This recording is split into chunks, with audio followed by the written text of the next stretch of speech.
Martin Luther King never got a chance to inaugurate or to develop his economic program.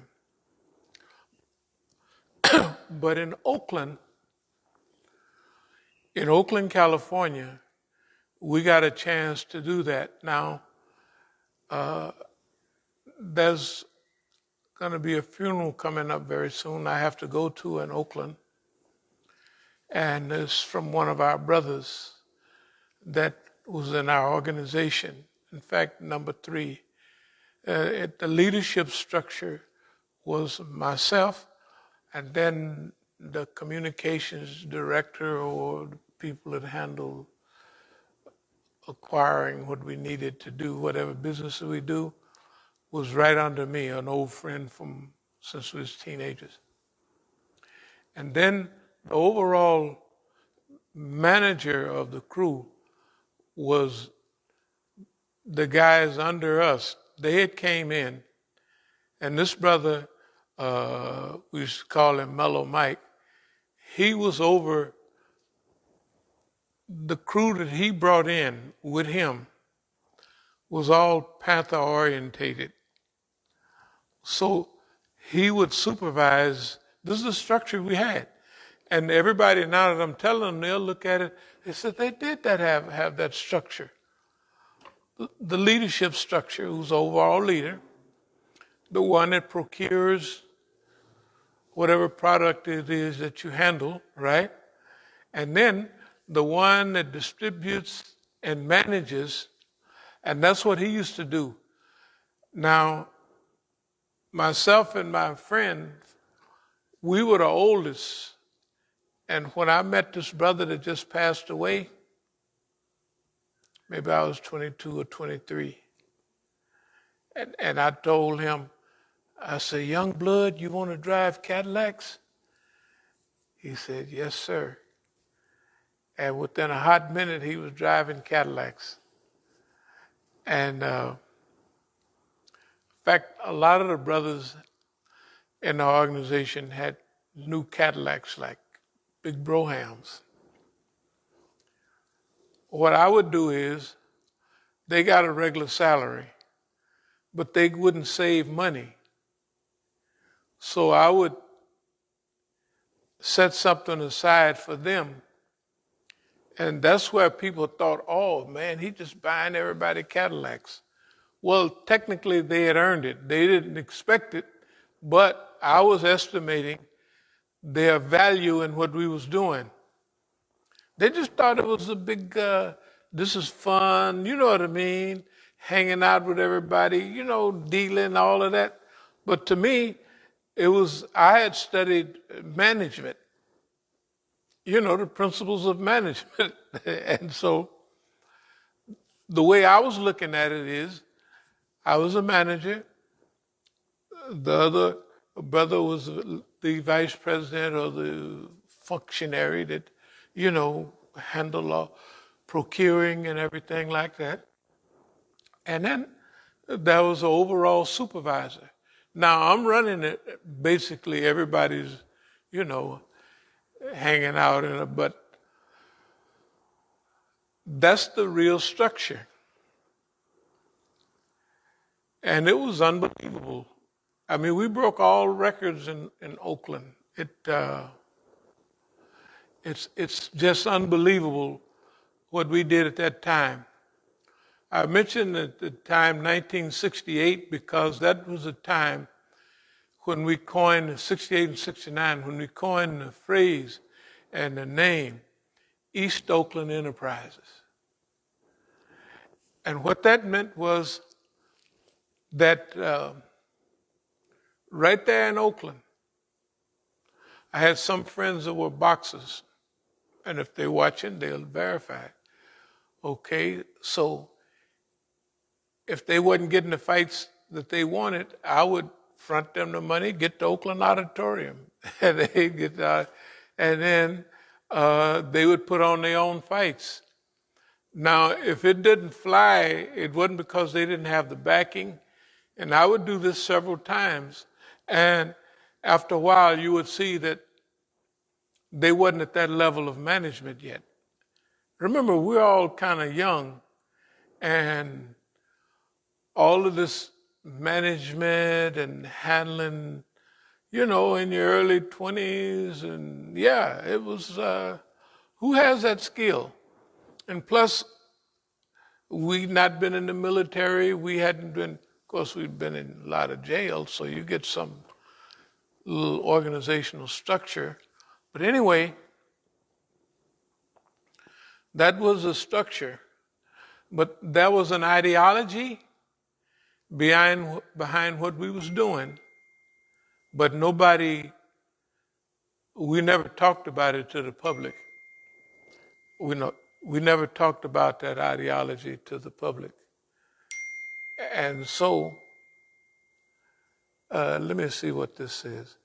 Can you see what this says? No, it says, we just read off some stuff from her, so that's most likely. Okay.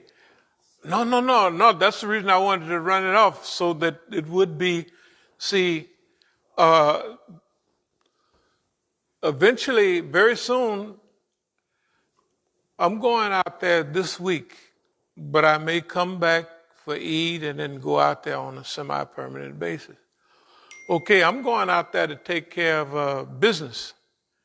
You know what I mean? This time, they're not going to be able to just run their mouth about, look, you could tell that what we was doing was serious now because, like we always show this, Imam Jamil been in prison over 20 years. Imam Luqman is dead. And here's me. Everybody, you don't even have to know how to read and write to understand what that means. That's an open threat. That's a clear threat from everybody. And it's saying what it's all about. Revolution from Egypt to the Americas. They're saying this stuff here, this is right at the time of, what was that in Egypt they was having years ago? Tahrir Square. Okay, now? Okay, this is a front page on a newspaper from overseas. And you could see section by section. Each one has a headline. It's organized. I gave that at the University of Tehran, and I'm talking to the people about how Iran should be organized at that time, how to visualize what you want to be, and then how to get people to cooperate to get there. And the people liked it so much, they translated it, and next thing I know, it's on the front page of the political newspaper. Okay, so I say, hey man, I better get one of those now. This is, of course, pictures with the Rahbar and everything. I know everybody's seen that. Now, this is a picture of the dear brother. And the brother was assaulted in Oakland by the people who are calling here all the time. And no, by the people who can do what they want without any government intervention. In fact, it's all with government aid and government assistance. Because no matter what happened, I went to court 3 years ago, and the fastest jury in the West, without me even saying what I really wanted to say, the jury walked in, where they have big food and cakes and pineapple, all that stuff outside the jury room. They didn't touch it. They walked right in, and then walked on out. I walked out of the courtroom and maybe walked around the block, and I got a phone call. They said the jury's back and he was found not guilty. Okay. This is police. You see, these are Latino police. All the police at the Masjid, all the police that arrest me in Oakland are either Latinos or white. No black police, none. Well, and why? Because there's a whole police department full of black police. Because they all know the story. The black police in Oakland, The last time I was at a program out there, hey man, and not even looking, but it was at a program at Defirmary Park, what they call now Bobby Hutton Park, where they used to have all the demonstrations, Panthers and all that. And these are people that I know.